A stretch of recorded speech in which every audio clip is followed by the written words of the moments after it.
পাতির ব্যবস্থা দেয়, ঠিক আছে, ওইটা থাকবে।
إن الحمد لله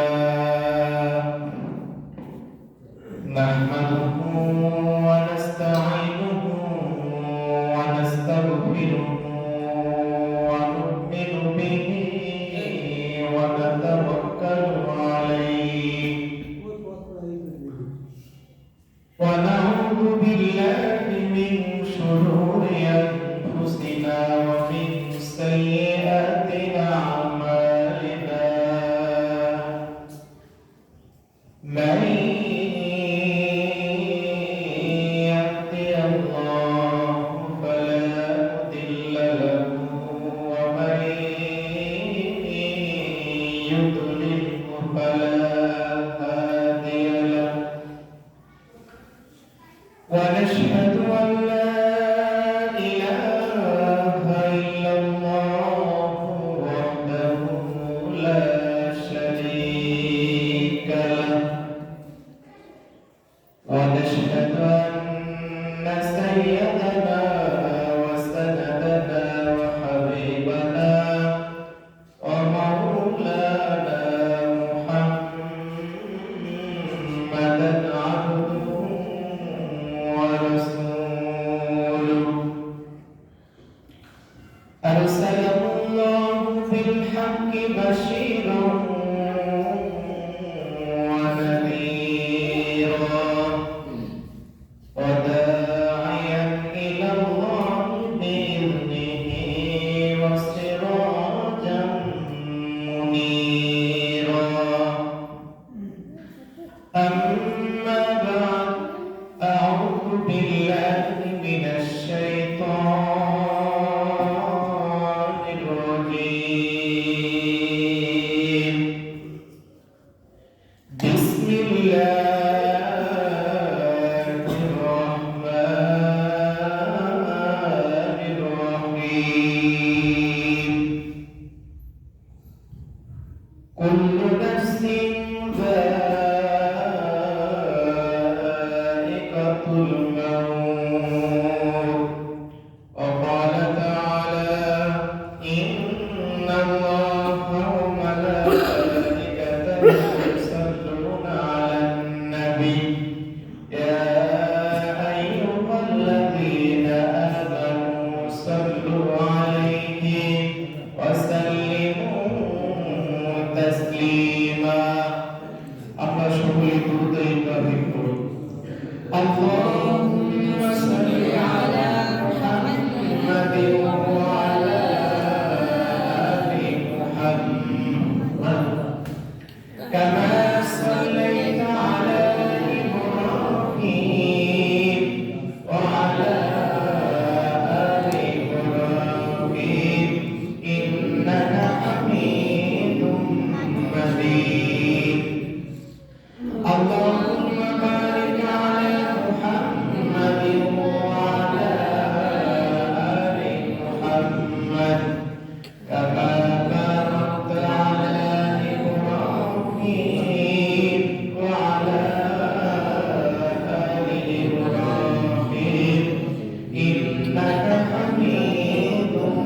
যে মহান আল্লাহ রব্বুল আলামিন আজ পবিত্র শুক্রবার জুম্মার দিন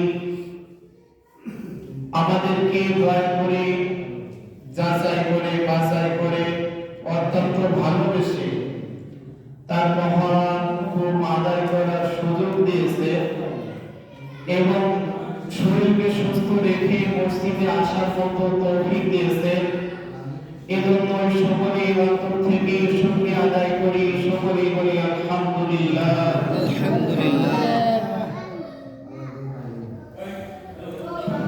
দেখেন মসজিদে আজকে শুক্রবার অনেক মানুষ দুনিয়ার অনেক কাজ ছেড়ে অনেক আগে মসজিদে নামাজের জন্য এসে বসে আছে। আবার কেউ আসতেছে, কেউ আসবে, এরকম চলতেছে।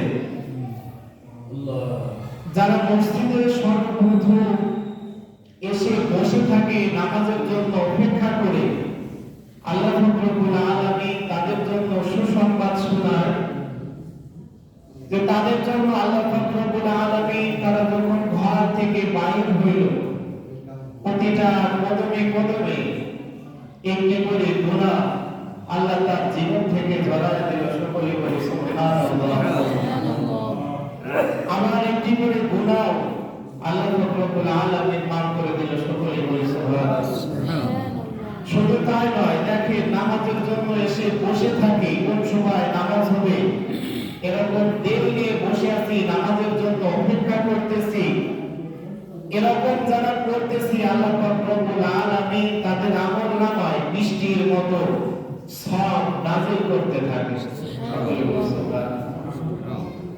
এগুলো আমরা দেখতে পারি না, যদি দেখতে পারতাম তাহলে আমাদের আশা আকাঙ্ক্ষা কেমন হতো। তবে আমরা দেখবো, আমরা নবীকে দেখি নাই, আল্লাহ রাব্বুল আলামিনকে দেখি নাই, তবে আমরা এর উপরে ঈমান এনেছি, বিশ্বাস মুসলমান হিসাবে করেছি। এটাই আমাদের ঈমানের বৈশিষ্ট্য।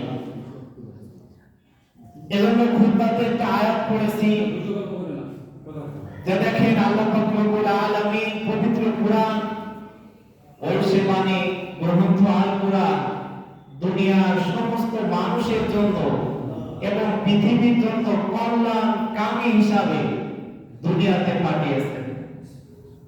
দেখেন অনেক মানুষ আছে যে কোরআনকে অস্বীকার করে, কোরআন অস্বীকার করে, যে কোরআন মানি না, এরকম মানুষও আমাদের দুনিয়ার ভিতরে আছে।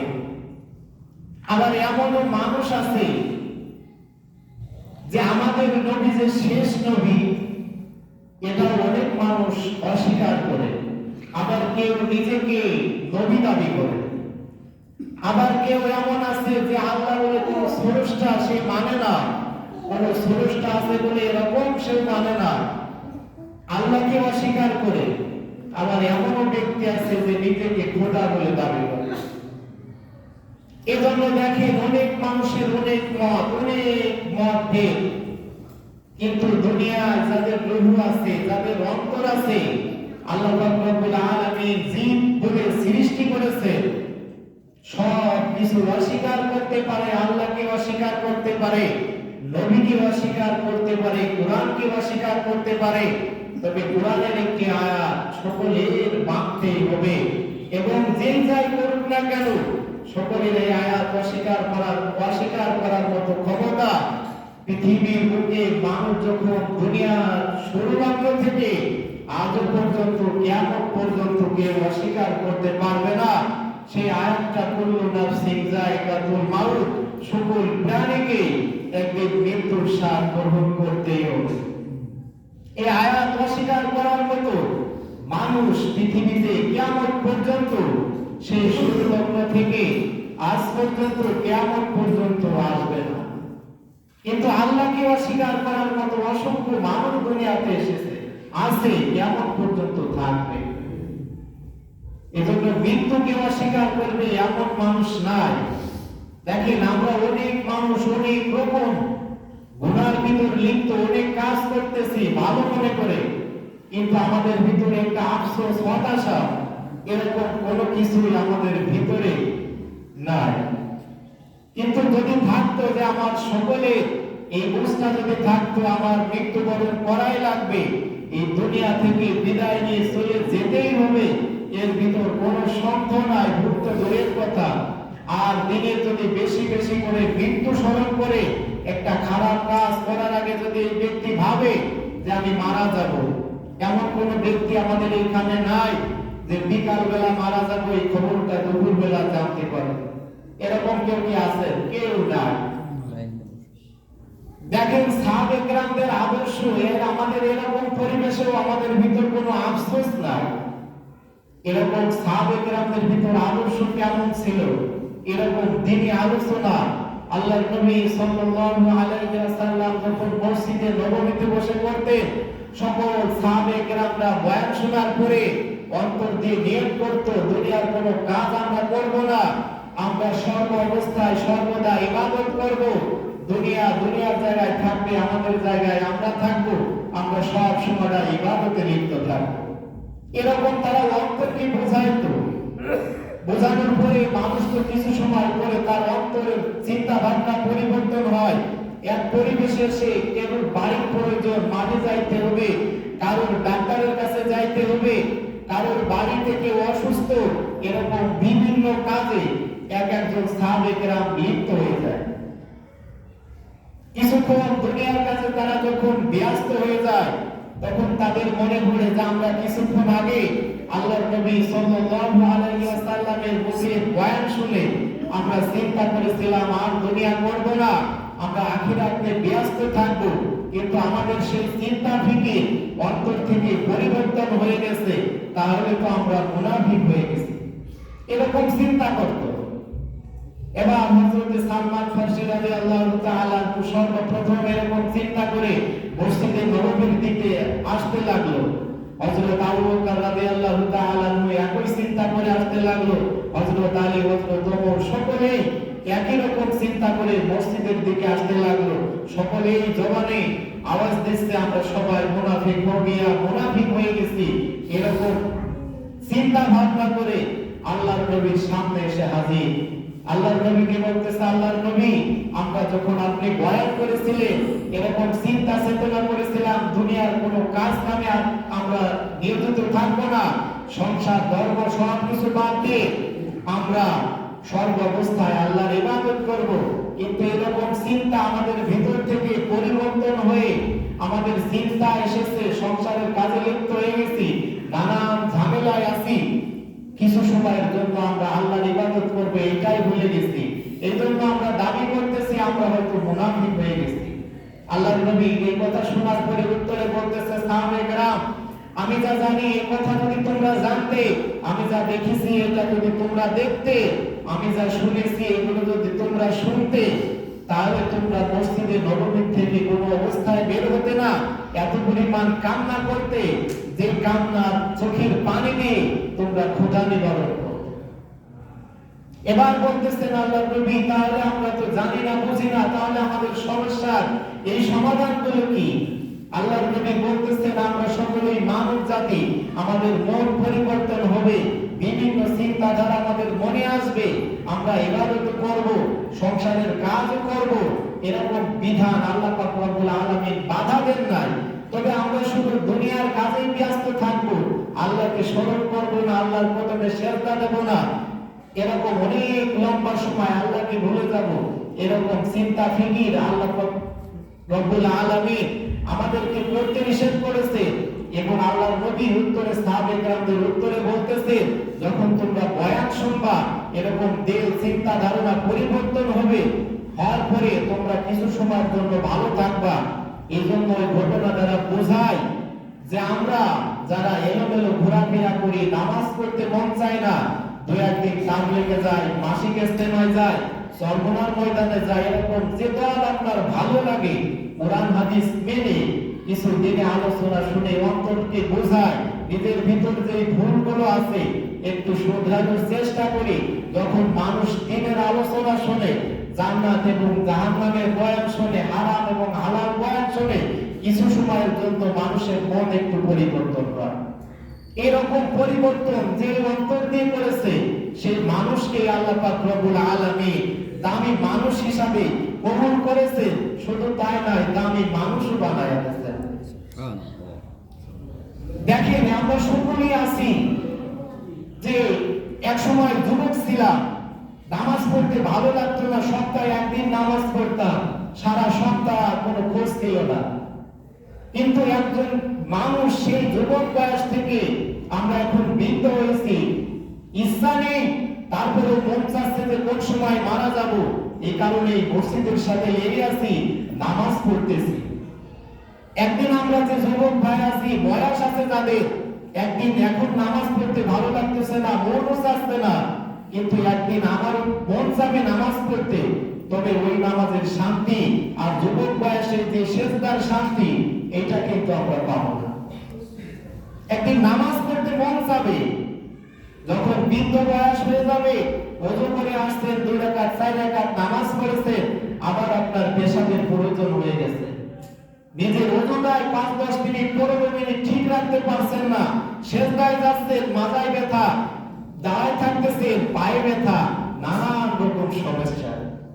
এজন্য আপনার ওই ইবাদতের থেকে আল্লাহ পাক রব্বুল আলামিন বলতেছেন, যুবক বয়সে যদি সেজদা দেয়, জিবরাইল আলাইহিস সালামের 90 বছরের সেজদার থেকে একটা যুবক বয়সের সেজদার দাম এত বেশি।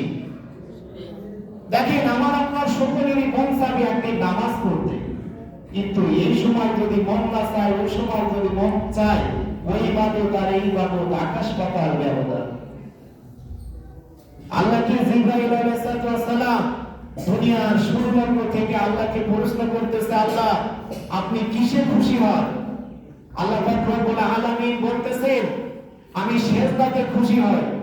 এই কথা শুনে জিবরাইল খুশি হয়ে 30,000 বছর মনের সুখে ইবাদত করে আসমানি জায়গায় জায়গায় সে সেজদা দেয়, আর নিজেকে নিজে অনেক বড় দামি একজন নিজেকে ভাবে। আবার আল্লাহর সামনে 30,000 বছর ইবাদত করে এসে বলতেছেন, আল্লাহ আপনি কিসে খুশি হন? আল্লাহ রব্বুল আলামিন উত্তরে বলতেছেন, আমি সেজদায় সবথেকে খুশি হই। যখন আমাকে কেউ সেজদা করে, আমার পায়ের কদমে সেজদা দেয়, আমার কাছে নিকটবর্তী হয়ে যায়, আমার ভিতর আর তার ভিতর কোনো পর্দা থাকে না, এই অবস্থায় আমি খুশি হই। এবার আবার 30,000 বছর ইবাদত করতে লাগলো, এবার মনে করলো 30-60,000 বছর ইবাদত করেছি, খুশি মনে আল্লাহর সামনে যে মনে করতেছে হয়তো আমি সবথেকে দামি একজন। এবার আল্লাহ পাক রব্বুল আলামিন চুপ করে আছে। আবার জিবরাইল আলাইহিস সালাম আল্লাহকে বলতেছেন, আল্লাহ আপনি কি আমার উপর খুশি হন নাই? আপনি কিসে খুশি হন? বলতেছেন, আমি সেজদায় খুশি হই। আবার জিবরাইল আলাইহিস সালাম 30,000 বছর ইবাদত করে, 90,000 বছর ইবাদত করে আল্লাহর সামনে ইমান যে মনে করতেছে, আমার থেকে মনে হয় আর কোনো দামি মানুষ নাই, আমার থেকে মনে হয় আর কোনো দামি ফেরেশতা নাই, দুনিয়াতে তো কোনো মানুষ এখনো আসে নাই, তাহলে আমি মনে হয় সব থেকে দামি একজন হয়ে গেছি। তখন আল্লাহকে প্রশ্ন করতেছে, আল্লাহ আমি যে 90,000 বছর ইবাদত করলাম, আপনি কি আমার উপর খুশি হন নাই? আল্লাহ উত্তরে বলতেছেন, জিবরাইল এই আরশের দোয়াল্লার দিকে তাকাও, দেখো কি লেখা আছে। সেখানে লেখা আছে, লা ইলাহা ইল্লাল্লাহু মুহাম্মাদুর রাসূলুল্লাহ। সকলে বলি সুবহানাল্লাহ, সাল্লাল্লাহু আলাইহি ওয়াসাল্লাম। তখন জিবরাইল আল্লাহকে ডেকে বলতেছেন, আল্লাহ এই কালিমা লেখা আছে, এই কালিমার সাথে কিসের সম্পর্ক? আমার এই সেজদা আর কালিমার সাথে কি সম্পর্ক? তখন আল্লাহ বলতেছেন, এই কালিমার সাথে সেজদার সম্পর্ক এমন যে আমার এক নবী আসবে সর্বশেষ, এই নবীর এক উম্মত থাকবে, এই উম্মতেরা আমার কদমে একটা সেজদা দেবে, যুবক বয়সে একটা সেজদা দেবে। তখন এই সেজদার দাম তোমার জিবরাইল, তুমি যে 90,000 বছর ইবাদত করেছো, এর থেকে 1000 গুণে বেশি উত্তম একটা সেজদা। সুবহানাল্লাহ। দেখেন কত দামি সুসংবাদ, কিন্তু তারপরেও আমাদের মনে অনক্ষরতার কোনো বিষয় নেই, আফসোস নাই। এই আফসোস কিছু সময়ের জন্য আসবে, যদি ওই আয়াতকে আমরা স্বীকার করি, ওই আয়াতকে যদি স্মরণ করি যে কুল্লু নাফসিন যায়কাতুল মাউত, আমার একদিন মৃত্যুর স্বাদ গ্রহণ করাই লাগবে, যে অবস্থায় থাকি না কেন মৃত্যুবরণ করাই লাগবে। এই বুঝ যে অন্তরে ধারণ করেছে, সে যত নিম্নগামী লোক হোক না কেন, আল্লাহ পাক রব্বুল আলামিন তাকে দামি বানায়া দিয়েছেন। সেই ব্যক্তি আল্লাহকে সঠিকভাবে চেনে দুনিয়া থেকে বিদায় নিয়ে গেছে। যেমন কিতাবের ভিতরে একটি ঘটনা আছে, আল্লামা কানুবী রহমাতুল্লাহ আলাইহি মাদ্রাসার লাইনে হেদায়েতুন নামের একটা জামাত আছে, কিতাবে অসংখ্য কিতাব উনি লিখেছে। আমি একটা সাহিত্য কিতাবের ভিতরে ঘটনাটা উনি লিখছেন। উনি একটা ঘটনা লিখছেন যে এক ব্যক্তি, তিনি হচ্ছে জমিদার। এই জমিদার তার বাড়ির কাজের জন্য একটা মানুষ তার প্রয়োজন। এখন সে বাজারে একটা মানুষ কেনার জন্য গেছে। উনি মানুষ দেখতেছে, কোন মানুষ তার পছন্দ হচ্ছে না, সারা দিন ঘুরেই বেড়াচ্ছে। হঠাৎ তার কানে আওয়াজ আসতেছে, কেজন একজন বলতেছেন আল্লাহর কাছে আরজি জানায় যে ও আরশ মহল্লার মালিক, তুমি আমাকে গোলাম বানাইছো, তাতে আমার কোনো দুঃখ নাই, কিন্তু তুমি আজকে হাটে আমাকে যার কাছে বিক্রি করে দিবা, সেই ব্যক্তি যেন তোমাকে ডাকা থেকে আমাকে বিরত না রাখে। এরকম কান্না করতেছে। জমিদার এই কান্নার আওয়াজ শুনে তলাশ করতেছেন কে আওয়াজ দিচ্ছে, কে এই ব্যক্তি। দেখতেছেন এক পর্যায়ে খোঁজাখুঁজির পর দেখতেছেন খুঁটির সাথে বাঁধা, খুঁটিতে বাঁধা আছে, চোখ দিয়ে দু চোখ দিয়ে টপ টপ করে পানি পড়তেছে, আর মিড়মিড় করে আল্লাহর কাছে এইরকম আরজি জানাচ্ছে। এখন জমিদার দেখে ওই ব্যক্তিকে পছন্দ হচ্ছে না, মানুষ হিসাবে দেখতে সে ভালো না, পছন্দ হচ্ছে না। তবে জমিদার মনে মনে চিন্তা করতেছে, পছন্দ হোক আর না হোক, আমার কাজের জন্য একটা লোক লাগবে। এই ব্যক্তি যাই করুক আর তাই করুক, প্রভু ভক্ত লোক, হয়তো আমার কাজে ফাঁকি দেবে না। এক কথায় বলতেছেন এই গোলামের মালিককে, এই গোলামটা আমি কিনবো। গোলামের মালিক বলতেছে ভাই গোলামটা আমার, আমি বিক্রি করব। বলতেছেন কত হলে বিক্রি করবা? তা বলতেছেন এত দামে কিনেছিলাম, এত দাম হলে বিক্রি করব। এক কথায় কিনা বেচা শেষ যখন হয়ে গেল, গোলাম জমিদারকে ডাক দিয়ে বলল, জমিদার আপনি তো আমাকে কিনে নিয়ে যাবেন, আপনি আমার 3টা আবদার ছিল, যদি এটা একটু পুরা করে দিতেন তাহলে আমি দেহের থেকে শান্তি পাইতাম। তা বলতেছেন তুমি গোলাম, তোমারও আবার আবদার আছে, আবার তুমি গোলাম কি এমন আবদার করবা? তোমার আবদার হয়তো তোমার মতো সামান্য, বড় সমস্যা নেই, তোমার আবদার গুলো আমি পুরা করব। বলতেছেন মালিক আপনার যত কাজ আছে সব কাজ আমি করে দেব, কিন্তু আপনার যত কাজ আছে সেই কাজগুলো আমি দিনের বেলা করব, রাতের বেলা আপনার কোনো কাজ আমি করব না, রাতের বেলা আমাকে আমার মতো করে ছেড়ে দিতে হবে। জমিদার বলতেছেন এইটা কোনো বিষয় না, আমার যত কাজ আছে সব কাজ দিনে, রাতে তোমাকে আমার প্রয়োজন না, রাতে তোমার মতো তুমি যা খুশি তাই করো, কোনো প্রকার সমস্যা নেই। বলতেছেন তোমার দ্বিতীয় আবদারের কথা বলো। বলতেছেন আমার দ্বিতীয় আবদার এইটা যে যখন নামাজের রক্ত হয়ে যাবে, আমি যে অবস্থায় থাকি না কেন আমাকে নামাজের জন্য ছেড়ে দেওয়া লাগবে। বলতেছেন পাগলা তুই নামাজ পড়বি তাতে কোনো সমস্যা নাই, তুই তো নামাজও পড়বি, তুই কাজও করবি, তুই সমস্যা নেই, তুই নামাজের রক্ত হয়ে গেলি, নামাজ পড়বি, আমার কোনো বাধা নেই। বলতেছেন 3 নাম্বার ওয়াদার মানে কিসের কথা বলো? বলতেছেন 3 নাম্বার আবদার আমার এইটাই যে আপনি আমাকে নিয়ে যাওয়ার পরে আমার জন্য তো একটা ঘর বানানো লাগবে, আমার থাকার ব্যবস্থা করা লাগবে।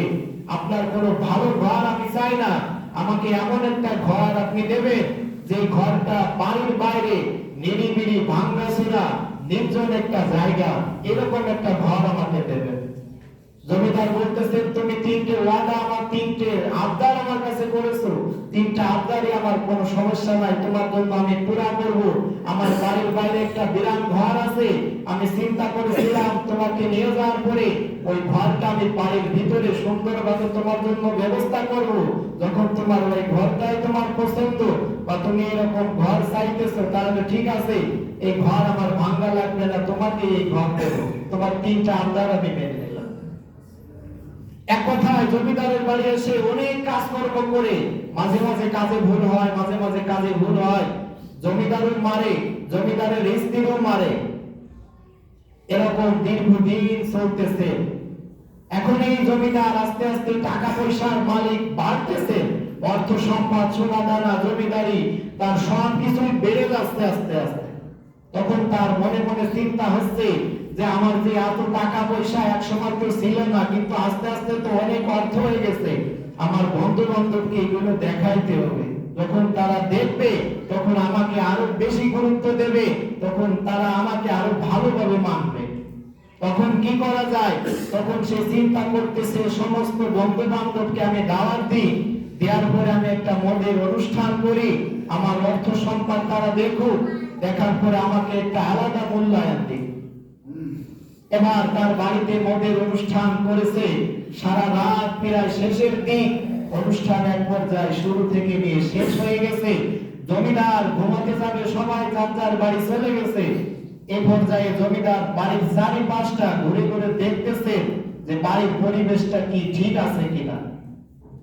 তখন দেখতেছে যে বাড়ির বাইরে যে বিরান ঘর গোলামকে দিয়েছিলাম, ওই ঘরের ভিতর আলো জ্বলতেছে। এখন জমিদার চিন্তা করতেছে হয়তো আমার বাড়ি বড় একটা অনুষ্ঠান হয়েছে, অনেক মদ নিয়ে এসেছিলাম, হয়তো উনি দুই এক বোতল মদ নিয়ে হয়তো গোলাম খাচ্ছে। আবার এরকম চিন্তা করতেছে যে তাকে তো আমি কোনো আলো দিই নাই, সে আলো কোথায় পেল। এরকম চিন্তা করতেছে হয়তো আমার কাছ থেকে কিছু অর্থ করে চুরি করে নিয়ে সে নিজের মতো নিজেই আলোর ব্যবস্থা করে নেয়। বিভিন্ন চিন্তা ফিকির অন্তরে আসতেছে। আবার মনে মনে ভাবতেছে দেখি একটু যাই দেখি যে কি করতেছে। এক পর্যায়ে দুই এক পা হেঁটে হেঁটে গোলামের ঘরের কাছে যে দেখতেছে একটা ছিদ্র দিয়ে যে গোলাম কি করতেছে। দেখতেছে গোলাম সিজদায় চলে গেছে, সিজদার কাছে সিজদা দিয়ে আল্লাহর কাছে কান্নাকাটি করতেছে। আল্লাহকে বলতেছেন, আল্লাহ তুমি আমাকে গোলাম বানাইছো, তাতে আমার দুঃখ নাই, কিন্তু তুমি আমার উপর জন্য এইভাবে বেরাজ হয়ে না যে সারা দিন আমি দুনিয়ার এক মালিকের কাজ করে নিজে বাঁচার জন্য, নিজের খাবারের জন্য আমি এক মালিকের কাজ করি, সারাদিন তোমাকে ডাকতে পারি না। এই জন্য তুমি আমার উপর বেরাজ হয়ে না, আমি সারা রাত ভোর তোমার ইবাদত করব, তোমাকে ডাকাডাকি করব, এই কারণে তুমি আমার উপর সন্তুষ্ট হয়ে যাও। এরকম আল্লাহর কাছে কান্না করতেছে আর আবদার জানাচ্ছে। এবার জমিদার দেখতেছেন এই ব্যক্তিতে যে ধারণা করেছিলাম হয়তো মদ খাচ্ছে, কিন্তু এ তো মদ খাচ্ছে না, ইবাদত করতেছে, তাহলে তো বুজুর্গ ব্যক্তি। এবার চিন্তা করতেছেন তাহলে আলো কোথা থেকে আসলো, আলো তো আমি দিই নাই। তখন দেখতেছেন আসমান বরাবর তার টিনের ছিদ্র দিয়ে ঘরের ভিতর আলো জ্বলতেছে, জল জল করে আলো জ্বলতেছে। এই কথা দেখার যখন দেখেছে জমিদার অজ্ঞান হয়ে গেছে। কিছু সময় পর জমিদারের হুঁশ এসেছে, আসার পরে থরথর করে কাঁপতেছে, স্ত্রীকে যেই বলতেছে, স্ত্রী আমাদের দুইজন তো এমনি কপাল পোড়া, আমরা নাস্তিক, কিন্তু আমাদের আরো কপাল পোড়া হয়ে গেছে, কেননা আমরা যে গোলাম কিনে নিয়ে আসছি এই গোলাম কোনো সাধারণ ব্যক্তি না, এই গোলামের সাথে আল্লাহর সম্পর্ক আছে, এই গোলাম একজন সাধারণ ব্যক্তি না, এটি একজন দামি মানুষ। স্ত্রী বলতেছেন, স্বামী হয়তো মদ একটু বেশি খাইছো, এই জন্য ভুলভাল বলতেছো, গোলাম কোনোদিন আল্লাহর ওলি হতে পারে না, গোলামের সাথে কোনোদিন আল্লাহর সম্পর্ক হতে পারে না। তা বলতেছেন স্ত্রী, মদ আমি বেশি খাই নাই, মদই আমি খাই নাই, তবে আমি যা দেখে আসছি স্বচক্ষে দেখে আসছি। তা বলতেছেন ঠিক আছে, আজকে তো রাত শেষের দিকে, কালকে আমি নিজে চোখে দেখবো, তারপরে বিশ্বাস করবো। এবার জমিদারের স্ত্রী তো ঘুমায়, কিন্তু জমিদারের ঘুম আসে না। সারা রাত পার হয়ে গেছে, দিন পার হয়ে গেছে, জমিদার সারা দিন রাত মিলে পরেশান আর টেনশনে আছে। এবার যখন রাত হলো, আবার স্ত্রী জমিদারের স্ত্রীকে নিয়ে এই গোলামের ঘর দেখতে গেল যে আজকে গোলাম দেখি কি করে। দেখেছেন প্রতিদিনের মতো ওই দিনের মতো আজকে গোলাম সেজদায় চলে গেছে। যাওয়ার পরে এরকম কান্নাকাটি করতেছে, আসমান থেকে আলো আসতেছে। শুধু তাই নয়, গোলাম ছিল অনেক কালো ব্যক্তি, কিন্তু তার প্রতিটা গিরায় গিরায় গায়ের থেকে এরকম তারার মতো আলো ঝলঝল ঝলঝল করতেছে। এই সব দেখার পরে জমিদারের স্ত্রীও অজ্ঞান, জমিদার আবারও অজ্ঞান হয়ে গেছে। সকালবেলা গোলাম দরজা খুলে দেখে যে তার বাড়ির, তার বাসার পিছনে জমিদার আর জমিদারের স্ত্রী অজ্ঞান হয়ে আছে। তাদেরকে হুঁশ করা হলো, হওয়ার পরে তারা জমিদারের ডাইরেক্ট জমিদার আর জমিদারের স্ত্রী মাপ চাইতেছে, আমাদের ভুল হয়ে গেছে, আমাদেরকে মাফ করে দাও, তোমাকে চিনতে পারি না, অনেক রকম কষ্ট দিছি, তুমি আমাদের উপর নারাজ হয়ে না, তুমি আমাদেরকে সর্বশেষ আমাদের বুঝতে আর বাকি নাই যে আমরা একজন জমিদার, আমাদের টাকা পয়সা অর্থ করি কোনো কিছুর অভাব নাই, তবে আমাদের সাথে আল্লাহর কোনো সম্পর্ক নাই। আর তুমি এমন একজন ব্যক্তি যে গোলাম, তোমার নিজের বলতে তোমার নিজের দেহ এই শরীরটাই আছে, তাছাড়া তোমার কোনো অর্থ করি নাই, কিন্তু তোমার সাথে আল্লাহর সম্পর্ক, তুমি একজন দামি মানুষ। এই কথা চিন্তা করে বলতেছেন, গোলাম তুমি আজকে থেকে গোলাম না, তুমি তো একজন বুজুর্গ মানুষ, আল্লাহওয়ালা লোক, আমাদের ভুলগুলো তুমি ক্ষমা করে আমাদেরকে কালিমা পড়ায় মুসলমান বানায় দাও। দেখেন যেই বুঝটাই অন্তরে ধারণ করেছে সেই ব্যক্তি হয়তো নিম্নগামী লোক হোক না কেন, আল্লাহ পাক রব্বুল আলামিন তাকে দামি মানুষ বানায় দেন। এজন্য দেখেন সর্বপ্রথম বলছি যে সাহাবে কেরামদের আদর্শ কেমন ছিল। তাদের একটা নিয়ত করেছে যে আমরা দুনিয়ার কাজে লিপ্ত থাকবো না। এরকম বয়ান শোনার পরে আমারও মন চায় নামাজ পড়তে, যেই ব্যক্তি মন চায় নামাজ পড়ে না তারও মন চায় হয়তো আসলে নামাজ পড়বো। এক পর্যায়ে তাকে শয়তান ধরে ফেলে, কিন্তু এই শয়তান থেকে বাঁচার জন্য আমার আপনার বেশি বেশি করে মরণকে স্মরণ করতে হবে। দেখেন আমরা মনে করি, দেখেন কিয়ামতের দিবসে সর্বপ্রথম আউয়ালু মা ইউহাসাবু বিহিল আবদু ইয়াউমাল কিয়ামাতিস সালাহ, কিয়ামতের দিন সর্বপ্রথম আমাদের আর আপনার নামাজের হিসাব হবে। এজন্য আপনি যদি আসরে এখন জুমার নামাজ পড়েছে, আসরের নামাজের ওয়াক্ত যখন আসবে আপনি নামাজ পড়তেছেন না, এই সময় যদি এই আয়াতকে আপনি আল্লাহকে অস্বীকার করতে পারেন, নবীকে অস্বীকার করতে পারেন, কোরআনকে অস্বীকার করতে পারেন, কিন্তু যদি এই আয়াতকে আপনি কেউ অস্বীকার করতে পারবে না, কুল্লু নাফসিন যায়কাতুল মাউত, আমার একদিন মৃত্যু বরণ করাই লাগবে, কিন্তু মনে মনে যদি আসরের সময় এই আয়াতটা স্মরণ করি, নিজের মৃত্যুর কথা ভাবি, ভাবার পরেও যদি আপনি নামাজ না পড়ি, তাহলে দেখেন আসরের পরে যদি আপনি মৃত্যুবরণ করে আপনি একজন বেনামাজি হয়ে আপনি নামাজ মৃত্যুবরণ করলেন। দেখেন মুসলমান আর কাফেরের ভিতর পার্থক্য কোনো কিছু ছিল না। আমার আপনার থেকে নবীকে বেশি ভালোবাসতো, আল্লাহ এক, আল্লাহকে সত্য বলে তারা জানতো, সব কিছু বুঝতো, তারপরে কি তারা মানতো না, এই পার্থক্য ছিল। শুধু নামাজের ব্যবধান ছিল, আল্লাহর কদমে সেজদা দেবে এরকম ছিল না। এক একজন এক এককে গোলাম মানে মালিক হিসাবে মানতো, আল্লাহ ব্যতীত তারা অনেক মানুষের ইবাদত করত। কিন্তু আমি আর আপনি কি করতেছি, একটু অন্তর দিয়ে মিলাই দিই, সকলেরই একদিন মৃত্যুবরণ করাই লাগবে, যে অবস্থায় থাকি আর যাই করি না কেন। এজন্য দেখেন অনেক মানুষ আগে আসেন নাই। আরো একটা কথা বলছি, যে যারা যুবক আছে এখন হয়তো নামাজ পড়তে ভালো লাগতেছে, কারণ লাগতেছে না, তবে আমাদের সকলেরই একদিন নামাজ পড়তে মন চাবে, কিন্তু সেই সময়টা হয়ে যাবে অনেক দেরি, বৃদ্ধ বয়স, তখন এই নামাজের শান্তি পাইব না।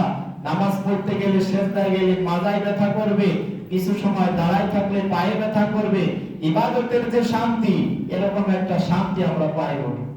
কিন্তু এই যুবক বয়সে যদি ইবাদত করতে পারি, ওই জিবরাইল আলাইহিস সালামের ৯০,০০০ বছর ইবাদতের থেকে আমার আপনার একটা সেজদার দাম বেশি। এজন্য দেখেন বয়ান আমি আর আপনি এরকম শুনতে শুনতে মুখস্থ সবাই, কিন্তু বয়ান অনেক বয়ান শুনেছেন, অনেক বয়ান আমার থেকে ভালো জানেন। যদি এখানে বসে দু একজনের বয়ান করতে দিই তাও ভালো করতে পারবেন, তবে বয়ান করা বিষয় না, মানাটা বিষয়। জীবনে কোনো বয়ান আপনার প্রয়োজন নেই, কোনো বয়ান আপনার মনে গাঁথা লাগবে না। যদি এরকম একটা বয়ান গাইতে নেন যে আমার মৃত্যুবরণ করাই লাগবে, আর কোনো বয়ান আপনার প্রয়োজন নেই জীবন। এই একটা বয়ান যদি অন্তরে গাঁথেন, এই অনুযায়ী আমল করেন, তবে আপনি দামি মানুষ হয়ে যাবেন। যেমন এক ব্যক্তি বয়ান শোনার জন্য সে মাহফিলের দিকে রওনা দিচ্ছে, আবার তার বন্ধু বান্ধব সাথে কিছু যাচ্ছে, হঠাৎ মাঝপথে মাহফিল সামনে, এই অবস্থায় সে বাড়ির দিকে ফিরে আসতেছে, তার বন্ধু বান্ধব যাচ্ছেন, মাহফিল শুনে আসছেন, মাহফিলের ময়দানে বাদাম সমস্ত কিছু ভোগ করে সে বাড়ির দিকে আসে। সকালে ফজরের নামাজও সে পড়তেছে না, বয়ান শুনেছে, মোনাজাত করেছে, কিন্তু ফজরের নামাজ নেই। কিন্তু ওই ব্যক্তি মাহফিলের ময়দানে যায়নি, ওই বয়ানও শুনে নাই, মাঝপথে মাহফিলে যাবে, মাহফিলের স্টেজে যাবে, এরকম সময় তার কানে আওয়াজ এসেছে যে নেকের কাজ ধরো, গুনার কাজ ছেড়ে দাও। এই একটা বয়ান শুনে, এই একটা কথা শুনে সে ফিরে এসেছে, এই অনুযায়ী আমল করেছে। আল্লাহ পাক রব্বুল আলামিন এই ব্যক্তিকে এই একটা বয়ানের কারণে দামি মানুষ বানায়। এজন্য বয়ান এরকম কিছুই না। এজন্য আমরা নিয়ত করি যে আমাদেরকে মরাই লাগবে। এই মরার আগে মরার যে সামানা আছে, আমার আর আপনার মৃত্যুবরণ করাই লাগবে। আমি আর আপনি মুসলমান, কাফের আর মুসলমানের ভিতর পার্থক্য শুধু নামাজের। এজন্য যারা নামাজ পড়ি না, আজকে একটা নিয়ত করি যে 5 ওয়াক্ত নামাজ বেশি সময় লাগে না। যারা নামাজ পড়ি না, একটু নিয়ত করি যে আসর থেকে আর এক ওয়াক্ত নামাজও ছাড়বো না। এরকম নিয়ত করতে পারি কি না? ইনশাআল্লাহ, ইনশাআল্লাহ। একটু নিয়ত করি। আল্লাহ পাক রব্বুল আলামিন সবাইকে কবুল করুন। সকলেই বলি আমিন। যা কিছু বললাম এবং শুনলাম, আমি সকলকে মেনে চলার তৌফিক দান করুন। সকলেই বলি আমিন। মসজিদের কোনো কথা বলতে কথা নাই, তবে